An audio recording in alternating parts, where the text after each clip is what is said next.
I am at Rendezvous, Canada in Quebec City, and I have the pleasure of talking to David Adames, who is the Chief Executive Officer for Niagara Parks. Thanks for speaking to Selling Travel, David. Well, it's great to be here.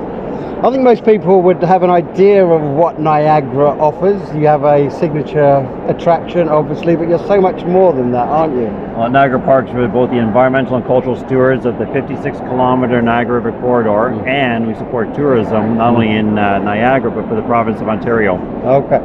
And tell me about your lineup of attractions, because you've got quite a lot. We have 7 attractions at Niagara Parks, including our newest, called the Niagara Parks Power Station. This is a formerly hydroelectric power generation station that we did an adaptive reuse, created a new visitor attraction to tell not only the story of power generation, but the story of engineering, of entrepreneurship, of innovation. This is a power station built between 1901 and 1905, decommissioned 2006, now open for guided or self-guided tours, including the spectacular tunnel or underground infrastructure where guests can follow the flow of the water. That's one attraction. We also have Journey Behind the Falls, which takes guests right next to the iconic Horseshoe Falls, where they can feel the thunder and power of the falls in their body. They get a little wet, but we get ponchos out for that. We have North America's largest butterfly conservatory. That tells the environmental stewardship message as well. We have the historic aero car or cable car that goes across the Whirlpool Rapids. And we have the White Water Walk, which takes guests by the Class 6 Rapids. So with all those attractions to offer, how long would you recommend a visitor stayed in your area? Well, there's so much to do not only in Niagara Parks, but in the Niagara region. So I would recommend minimum 2 to 3 day visit, but certainly guests could stay a week in Niagara, world-class theater in Niagara-on-the-Lake, beautiful wineries in Niagara-on-the-Lake and Twenty Valley, and of course Niagara Falls has so much nightlife and attractions to offer.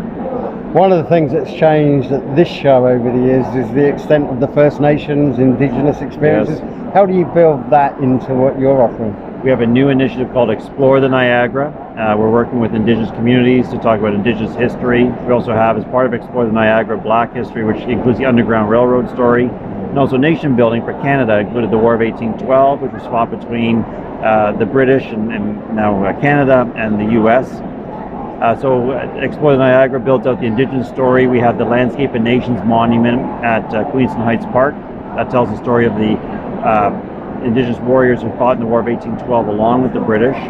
We have a new Indigenous tour that highlights locations along the Niagara River corridor that has a lot of Indigenous connection.